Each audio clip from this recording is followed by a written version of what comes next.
आइए, आज का ये सिनेरियो जब किसी भी इमरजेंसी के अंदर कोई बेड नहीं है और हॉस्पिटल फुल हो गए हैं। चलिए देखिए मरीज का इलाज कैसे कर सकते हैं। आइए,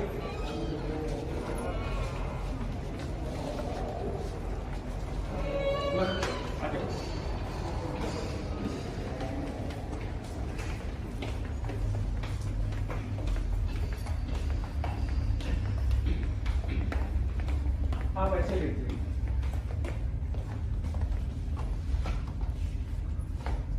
आप ये वो पेशेंट्स हैं जो कोरोना के आजकल दर दर भटक रहे हैं और हॉस्पिटल्स में बेड्स ना होने की वजह से, दवाइयाँ ना होने की वजह से, ऑक्सीजन कम होने की वजह से इनको वापस कर दिया जा रहा है। तो ऐसे मरीज अपने लोगों की सेवा कैसे कर सकते हैं और इमरजेंसी इन लोगों की हेल्प कैसे कर सकती है। आपने जनरली देखा होगा इमरजेंसी में 4 या 5 बेड रहते हैं। मैं उन सब डॉक्टर्स को जिनकी छोटी छोटी क्लिनिक्स हैं जहाँ पे एक छोटा सा भी बेड अवेलेबल है, वो इन मरीजों को कैसे अटेंड करें एक 5 मिनट में सिखाने की कोशिश करता हूँ। देखिए, जब भी आपने एक पेशेंट को अटेंडर के साथ लिटा दिया, अब आप इनके पास जाएंगे तो आप कोशिश करेंगे कि आप एक गाउन डालिए, इससे कि ये इन्फेक्शन आपको मत हो जाए। तो सबसे पहले गाउन डाल लेना है। गाउन डाल लेने के बाद असेस करना है ये मरीज वाकई में आया किस मजबूरी की वजह से था। अगर इनके पास कोरोना की रिपोर्ट है और इनका ऑक्सीजन सैचुरेशन कैसा चल रहा है, तो हमारे पास हॉस्पिटल्स में ये मॉनिटर्स रहते हैं। ये मॉनिटर्स हमारे को ऑक्सीजन लेवल्स बताते हैं कि मरीज की ऑक्सीजन कैसे चल रही है।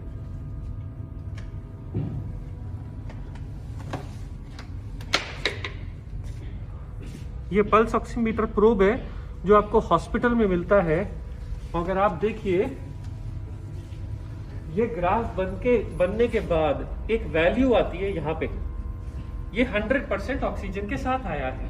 तो आपको ऐसी फैमिलीज को जो डर के मारे हॉस्पिटल आ रहे हैं, जिनकी ऑक्सीजन 90 से ऊपर है, उनको बताना है कि आप पहली बात खतरे में नहीं हैं और आप ऐसे मरीजों का घर पे आराम से इलाज कर सकते हैं जिनका भी ऑक्सीजन 90 से ज्यादा है। इन लोगों को ज्यादातर एक तो डर और एक खाना ना खाना, वोमिटिंग होना, डायरिया, मोशंस होना और सांस फूलने की तकलीफ होती है, खांसी की। तो सबसे पहले आप इन पेशेंट्स के अटेंडर को समझाना है कि आप मार्केट में मिलने वाले रेगुलर माउथ वॉशेस या घर में गर्म पानी के साथ नमक के साथ गरारे करिए। इसके बाद ये लोग क्योंकि कुछ भी नहीं खाते हैं, इसलिए आपको घर का बना हुआ नींबू पानी, शिकंजवी जिसमें विटामिन सी बहुत अच्छा होता है, या मार्केट में बने बनाए ORS आते हैं जो आप पिला सकते हैं। कोशिश करिए मरीज को 2-2 घंटे पे कुछ ना कुछ देते रहिए। इसके बाद छोटे बच्चों का एक भूख लगने का सिरप आता है, सिप्रोहेप्टिडीन। ये कई नाम से मार्केट में आता है, बहुत अंडर यूटिलाइज्ड है। ये कोरोना का इलाज नहीं है, पर इससे भूख लग जाती है, भूख खुल जाती है। जैसे ही मरीज खाना खाना शुरू कर देता है, वो थोड़ा सा बेटर फील करने लगता है, उसमें फेथ आ जाता है। अब ज्यादातर कोरोना का ट्रीटमेंट जो भी हम हॉस्पिटल में करते हैं, वो उनके बुखार के लिए, छाती में खड़खड़ के लिए, सांस फूलने के लिए होता है। बुखार के लिए कई बार हम लोगों ने समझाया, मार्केट में आने वाली पैरास्टामोल की कई ब्रांड की दवाइयां जो 2 से 3 बार ली जा सकती हैं, 1 बार, 2 बार, 3 बार। अगर छोटा हो, कोई वेट में कम हो, तो गोली को आधा कर दीजिए। ये गोलियां ऑन द काउंटर अवेलेबल है और सेफ है। इसके लिए आपको मेडिकल प्रिस्क्रिप्शन की जरूरत नहीं है। पैरास्टामोल के लिए, एसिडिटी के लिए कई लोग पेंटोप्राजोल, रेबिप्राजोल खाते हैं। खांसी के लिए मार्केट में बहुत सारे सिरप आते हैं, सब एक जैसे हैं। अब ये तो हो गया सिर्फ सिम्टम्स का इलाज कि आप अपनी ऑक्सीजन चेक करिए, आप खाना खाइए, आप अपना सैनिटाइजेशन और मुंह साफ रखिए और तकलीफों की इलाज करिए। अब इसके अलावा क्या बचा? इसके अलावा अगर मान लो इसी मरीज का ऑक्सीजन कम होता और मैं बोलता ये ऑक्सीजन सिलेंडर मार्केट में मिलता है, तो इसको कैसे लगाते हैं लोग, बहुत घबराते हैं।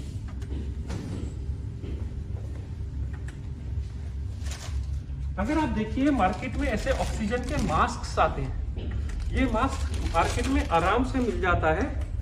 ये मास्क में एक एंड एक पाइप रहता है और दूसरा एंड दूसरा पाइप रहता है। एक पाइप इस मास्क के साथ जुड़ जाता है, लो जुड़ गया।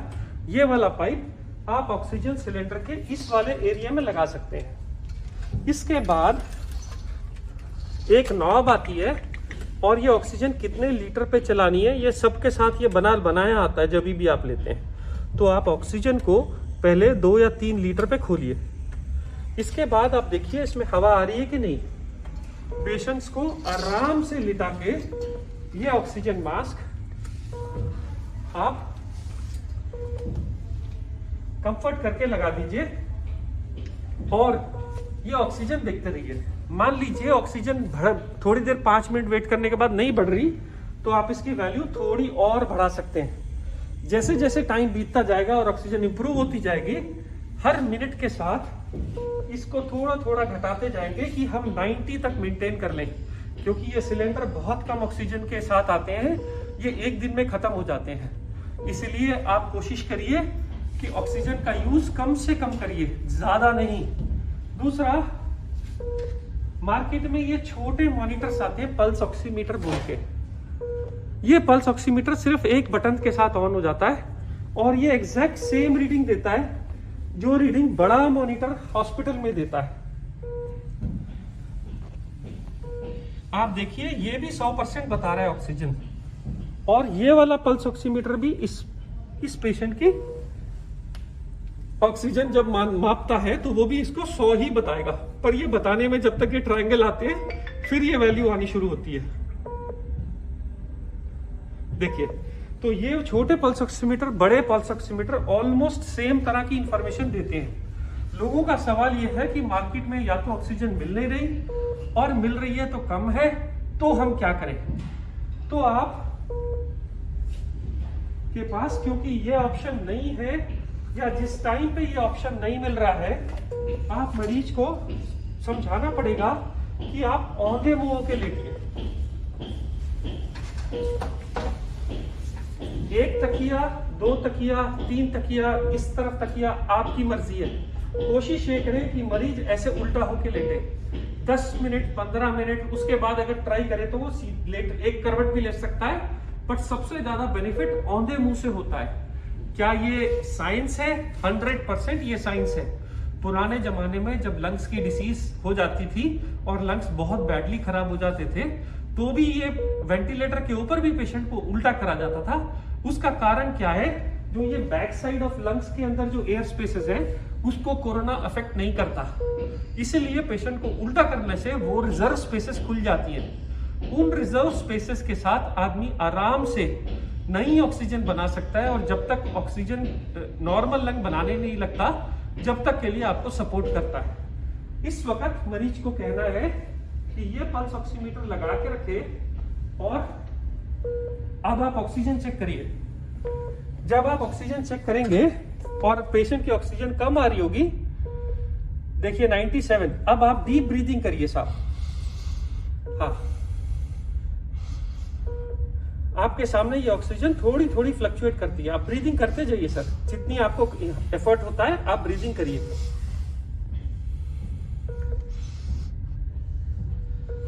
देखिए 97 से 98 हुआ, ब्रीदिंग करते जाइए सर थोड़ी थोड़े। 99 हुआ, और आप देखेंगे उल्टा लेटने से 5% तक का बेनिफिट हो जाता है। 95 वाली ऑक्सीजन कभी कभी 98, 99 तक पहुंच जाती है। सिर्फ बगैर ऑक्सीजन के एक दिन में आधे से 2 घंटा उल्टा लेटने से बहुत फर्क पड़ जाता है। पर लोग पूछेंगे क्या ये इनफ है, क्या इसके अलावा और कोई ट्रीटमेंट है? जी हाँ है।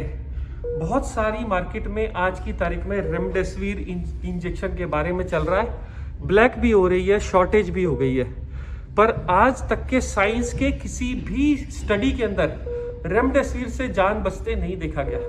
फिर ये क्यों बिक रही है और क्यों दी जा रही है और क्यों अप्रूव हुई एफडीए के थ्रू? क्योंकि हमारे पास स्टार्टिंग में इसके अलावा ज्यादा कोई दवाई नहीं थी। अगर आप डाटा में जाइए तो सच्चाई ये है कि दुनिया में आज तक सिर्फ 2 दवाइयां बनी हैं जो कोरोना में लोगों की जान बचाती हैं, जिसमें सबसे पहली दवाई का नाम है स्टेरॉइड का इंजेक्शन।